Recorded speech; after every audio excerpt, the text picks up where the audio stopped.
Hi friends, kitchen queen ಚಾನೆಲ್ಗೆ ಸ್ವಾಗತ. ಇವತ್ತು ನಾನು ನಿಮಗೆ ಹೀರೆಕಾಯಿ ಚಟ್ನಿ ಜೊತೆ ಉತ್ತರ ಕರ್ನಾಟಕದ ತಾಲಿ ತೋರಿಸ್ತಾ ಇದ್ದೀನಿ. ವಿಡಿಯೋ ಸ್ಕಿಪ್ ಮಾಡದೆ ಪೂರ್ತಿಯಾಗಿ ನೋಡಿರಿ. ಮೊದಲು ಹೀರೆಕಾಯಿಯನ್ನು ಮೇಲ್ಗಡೆ ಸೊಪ್ಪೆಯನ್ನು ಈ ರೀತಿ ತೆಗೆದುಕೊಳ್ಳಬೇಕು. ಇಲ್ಲಿ ನಾನು 2 ಹೀರೆಕಾಯಿಯನ್ನು ತೆಗೆದುಕೊಂಡಿದ್ದೇನೆ ಮತ್ತು ಸ್ವಲ್ಪ ಕೊಬ್ಬರಿ, ಹಸಿಮೆಣಸಿನಕಾಯಿ, ಬೆಳ್ಳುಳ್ಳಿ, ಕರಿಬೇವು, ಜೀರಿಗೆ ಮತ್ತು ಉಪ್ಪು ಈ ಸಾಮಾನುಗಳು ಬೇಕಾಗುತ್ತವೆ. ಮೊದಲಿಗೆ ಗ್ಯಾಸ್ ಮೇಲೆ ಒಂದು ಪ್ಯಾನ್ ಇಟ್ಟುಕೊಂಡು ಒಣ ಕೊಬ್ಬರಿಯನ್ನು ಚೆನ್ನಾಗಿ ಹುರಿದುಕೊಳ್ಳಬೇಕು. ಕೆಂಪಗೆ ಆಗುವವರೆಗೂ ಹುರಿದುಕೊಳ್ಳಬೇಕು.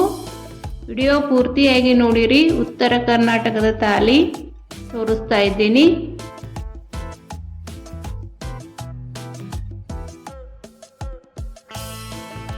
ಮತ್ತು ಮೊದಲೇ ಬಾರಿಗೆ ವಿಡಿಯೋ ನೋಡ್ತಾ ಇರೋರು ಸಬ್ಸ್ಕ್ರೈಬ್ ಮಾಡಿ ಮತ್ತು ನಿಮ್ಮ ಫ್ರೆಂಡ್ಸ್ ಆ್ಯಂಡ್ ಫ್ಯಾಮಿಲಿ ಜೊತೆ ಶೇರ್ ಮಾಡಿ. ಈಗ ಹೀರೆಕಾಯಿಯನ್ನು ಹುರಿದುಕೊಳ್ಳೋಣ. ಹೀರೆಕಾಯಿ ಮತ್ತು ಅದರ ಮೇಲ್ಗಡೆ ಸೊಪ್ಪೆಯನ್ನು ಸಹ ಹಾಕಿ ಹುರಿದುಕೊಳ್ಳಬೇಕು.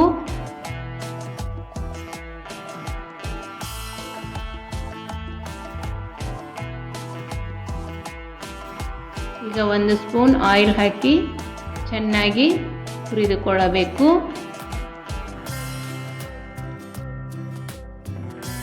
ನಾನು ಮಾಡುವ ಅಡುಗೆಗಳು ನಿಮಗೆ ಇಷ್ಟವಾದಲ್ಲಿ ಸಬ್ಸ್ಕ್ರೈಬ್ ಮಾಡಿ, ಶೇರ್ ಮಾಡಿ, ಲೈಕ್ ಮಾಡಿ ಮತ್ತು ನಿಮ್ಮ ಫ್ಯಾಮಿಲಿ ಆ್ಯಂಡ್ ಫ್ರೆಂಡ್ಸ್ ಜೊತೆ ಶೇರ್ ಮಾಡಿ. ಪಕ್ಕದಲ್ಲೇ ಇರುವ ಬೆಲ್ ಐಕಾನನ್ನು ಕ್ಲಿಕ್ ಮಾಡಿ. ನಾನು ಮಾಡುವ ರೆಸಿಪಿಗಳು ನಿಮಗೆ ನೋಟಿಫಿಕೇಶನ್ ಬರುತ್ತದೆ. ಈ ರೀತಿ ಸ್ವಲ್ಪ ಕೆಂಪಗೆ ಆಗುವವರೆಗೂ ಹೀರೆಕಾಯಿಯನ್ನು ಹುರಿದುಕೊಳ್ಳಬೇಕು. ಈ ಚಟ್ನಿ ತುಂಬ ರುಚಿಕರವಾಗಿರುತ್ತದೆ. ರೊಟ್ಟಿ ಜೊತೆ ಅಂತೂ ತುಂಬ ಚೆನ್ನಾಗಿರುತ್ತದೆ.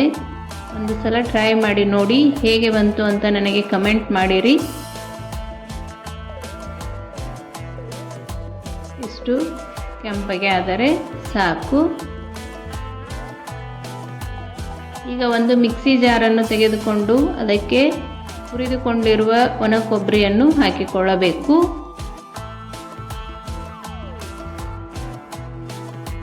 ಈಗ ಇದಕ್ಕೆ ರುಚಿಗೆ ತಕ್ಕಷ್ಟು ಉಪ್ಪನ್ನು ಹಾಕಿಕೊಳ್ಳಬೇಕು. ಸ್ವಲ್ಪ ಕರಿಬೇವು ಸೊಪ್ಪನ್ನು ಹಾಕಿಕೊಂಡಿದ್ದೇನೆ. ಸ್ವಲ್ಪ ಬೆಳ್ಳುಳ್ಳಿಯನ್ನು ಹಾಕಿಕೊಂಡಿದ್ದೇನೆ. ಬೆಳ್ಳುಳ್ಳಿ ಸ್ವಲ್ಪ ಜಾಸ್ತಿನೇ ಹಾಕಿರಿ, ಚಟ್ನಿ ತುಂಬ ಚೆನ್ನಾಗಿರುತ್ತದೆ. 1 ಸ್ಪೂನ್ ಜೀರಿಗೆಯನ್ನು ಹಾಕಿ ಮಿಕ್ಸಿ ಮಾಡಿಕೊಳ್ಳಬೇಕು. ಈ ರೀತಿ ಮಿಕ್ಸಿ ಆಗಿರುವ ಕೊಬ್ಬರಿಗೆ ಹುರಿದುಕೊಂಡಿರುವ ಹೀರೆಕಾಯಿಯನ್ನು ಹಾಕಿ ಮಿಕ್ಸಿ ಮಾಡಿಕೊಳ್ಳಬೇಕು. ಸ್ವಲ್ಪ ತರಿಯಾಗಿಯೇ ಮಿಕ್ಸಿ ಮಾಡಿಕೊಳ್ಳಬೇಕು, ಅಂದರೆ ಟೇಸ್ಟ್ ಚೆನ್ನಾಗಿರುತ್ತದೆ.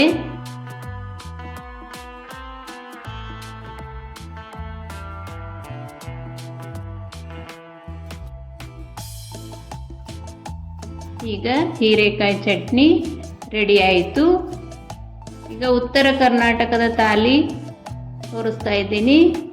ಮೊದಲಿಗೆ ಒಂದು ತಾಲಿಗೆ ನಾನು ಇಲ್ಲಿ ಅಲಸಂದಿ ಕಾಳು ಪಲ್ಯವನ್ನು ಹಾಕಿಕೊಂಡಿದ್ದೇನೆ.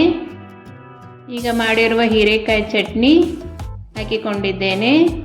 ಹೀರೆಕಾಯಿ ಚಟ್ನಿಗೆ ಸ್ವಲ್ಪ ಆಯಿಲ್ ಹಾಕಿಕೊಂಡು ತಿಂದರೆ ತುಂಬ ಚೆನ್ನಾಗಿರುತ್ತದೆ. ರೊಟ್ಟಿ ಮತ್ತು ಚಪಾತಿ ಎರಡಕ್ಕೂ ತುಂಬ ಚೆನ್ನಾಗಿರುತ್ತದೆ.